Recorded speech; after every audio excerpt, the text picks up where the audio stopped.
Hey guys, welcome back to the channel super ideas में आप सभी लोगों का एक बार फिर से स्वागत है। तो दोस्तों, पंजाब की गाइडलाइंस के बारे में आज के इस वीडियो में हम डिस्कस करने वाले हैं, क्योंकि ओमिक्रॉन के चलते हर एक स्टेट अपने गाइडलाइंस जारी कर रहा है।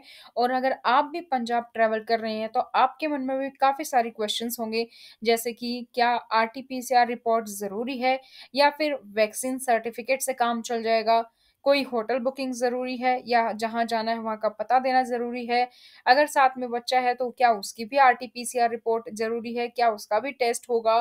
तो ये सारी सवालों के जवाब आपको इस वीडियो में मिलने वाला है।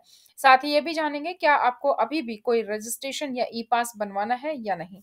शुरू करते हैं वीडियो। इससे पहले अगर आप लोग इस चैनल पर नए हैं, अभी तक आप लोगों ने इस चैनल को सब्सक्राइब नहीं किया है, तो दोस्तों चैनल को सब्सक्राइब करें, साथ ही बेल आइकन को प्रेस कर लीजिए ताकि जैसे वीडियो अपलोड की जाती है उसकी नोटिफिकेशन आप लोग को मिल सके।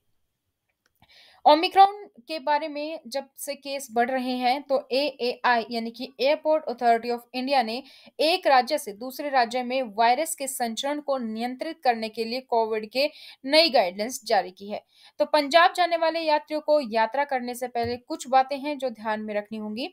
सबसे पहले हम बात करते हैं इंटरनेशनल ट्रैवलर की। अगर आप अंतर्राष्ट्रीय यात्री हैं यानी कि किसी और देश से आप भारत में आ रहे हैं, तो जब आप एयरपोर्ट पहुंचेंगे सबसे पहले आपकी थर्मल स्क्रीनिंग की जाएगी। अंतरराष्ट्रीय यात्री आप हैं तो आपको सेल्फ डिक्लेरेशन फॉर्म एक होगा जो आपको ऑनलाइन भरना होगा और जिसे आप आगे एयरपोर्ट हेल्थ स्टाफ को भी दिखाएंगे। स्वास्थ्य और परिवार कल्याण मंत्रालय के दिशा निर्देशों के अनुसार अगर आप ऐसे देश से आ रहे हैं जहां पर ओमिक्रॉन के केसेस नहीं हैं, तो आपके उपखंड की पहचान की जाएगी। इन यात्रियों को हवाई अड्डे पर आगमन के बाद वायरस के लिए जो है आपका टेस्ट किया जाएगा। यात्रियों को जो भी कोविड का टेस्ट होगा उसका जितना भी खर्चा आएगा वो आपको खुद वहन करना होगा। जो भी पंजाब सरकार ने कोविड टेस्ट के लिए रकम जो है निर्धारित की होगी वो आपको खुद पे करना होगा। अगर आपके साथ 5 साल से कम उम्र का बच्चा है तो उसको किसी भी परीक्षण से छूट दी गई है, यानी कि उसका कोई भी टेस्ट नहीं होगा। हालांकि अगर आगमन पर कोई भी उसमें सिम्टम दिखाई देते हैं तो कोविड टेस्ट किया जाएगा और निर्धारित प्रोटोकॉल के अनुसार उसका इलाज किया जाएगा।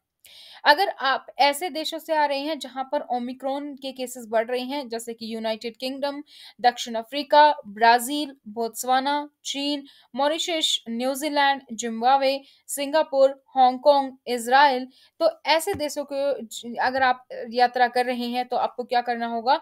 आपको कोविड रिपोर्ट भी लेकर आनी है, फिर आपका कोविड टेस्ट भी किया जाएगा हवाई अड्डे पर। आपको आपका रिजल्ट आने तक वेट करना होगा। अगर आपका रिजल्ट नेगेटिव पाया जाता है तो आप 7 दिनों के लिए होम क्वारंटीन रहेंगे। 8वें दिन पर आपका फिर से टेस्ट किया जाएगा और फिर आपकी रिपोर्ट नेगेटिव आती है तो अगले 7 दिनों के लिए फिर से आप स्वयं की निगरानी में रहेंगे। अगर आपका टेस्ट पॉजिटिव पाया जाता है तो फिर आपको अलग जो सुविधा होगी कोविड के उपचार के लिए, उसमें आपको इंस्टीट्यूशनल क्वारंटीन भी किया जा सकता है। अब बात करते हैं डोमेस्टिक ट्रैवलर्स की। अगर आप इंडिया में ही किसी भी स्टेट से पंजाब जा रहे हैं तो इन यात्रियों को पूरी तरीके से सबसे पहले तो आपने टीका लगवाया हो, यानी कि आपके पास वैक्सीन की दोनों डोज होनी चाहिए। अगर आपके पास वो है तो आपको कोई भी टेस्ट करने की जरूरत नहीं है। अगर आपको अभी तक एक ही वैक्सीन का टीका लगा है या आपने वैक्सीन अभी तक नहीं ली है तो आपको आरटीपीसीआर टेस्ट करवाना होगा, जिसमें कि जो आपकी रिपोर्ट होगी वो पिछले 72 घंटे की होनी चाहिए, उससे ज़्यादा नहीं होनी चाहिए। उसके बाद ही आपको पंजाब में प्रवेश की अनुमति होगी। यदि यात्री के पास दोनों में से कोई भी नहीं है तो आप रैपिड एंटीजन टेस्ट भी करवा सकते हैं आरटी-पीसीआर की बजाय।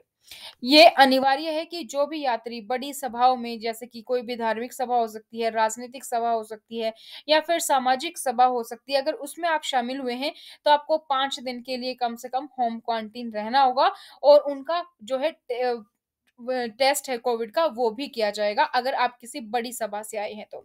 और सभी यात्रियों के लिए थर्मल स्क्रीनिंग अनिवार्य है। आपको अगर आप पंजाब राज्य में प्रवेश कर रहे हैं तो उससे पहले आपको कोवा पंजाब ऐप डाउनलोड करनी होगी और वहां पर आपको रजिस्ट्रेशन भी करना होगा।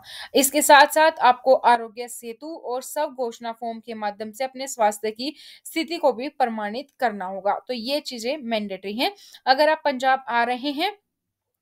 अगर आप डोमेस्टिक ट्रैवलर हैं तो सबसे पहले आपके पास आपके मोबाइल में कोआ पंजाब ऐप होनी चाहिए। उसके साथ ही आपके पास आरोग्य सेतु ऐप होनी चाहिए और आपका आरटीपीसीआर रिपोर्ट होना चाहिए। अगर आरटीपीसी अगर आपने वैक्सीन की दोनों डोज़ लिखवा ली हैं तो वो सर्टिफ़िकेट, उसके लिए आरटी-पीसीआर ज़रूरत नहीं है। अगर आपने आरटी-पीसीआर या फिर वैक्सीनेशन की दोनों डोज़ का सर्टिफ़िकेट दोनों में से कोई नहीं है, तो आप रैट यानी कि रैपिड एंटीजन टेस्ट भी करवा सकते हैं। ये थी दोस्तों पंजाब स्टेट की गाइडलाइंस। इसी तरीके से हर स्टेट की गाइडलाइंस आप लोग के लिए आती है। अगर आप लोगों ने अभी तक चैनल को सब्सक्राइब नहीं किया है, तो चैनल को सब्सक्राइब करें और बेल आइकन को प्रेस कर लीजिए, ताकि जैसे ही वीडियो अपलोड की जाती है, उसकी नोटिफ़िकेशन आप लोग को आपके मोबाइल पर सबसे पहले मिल सके।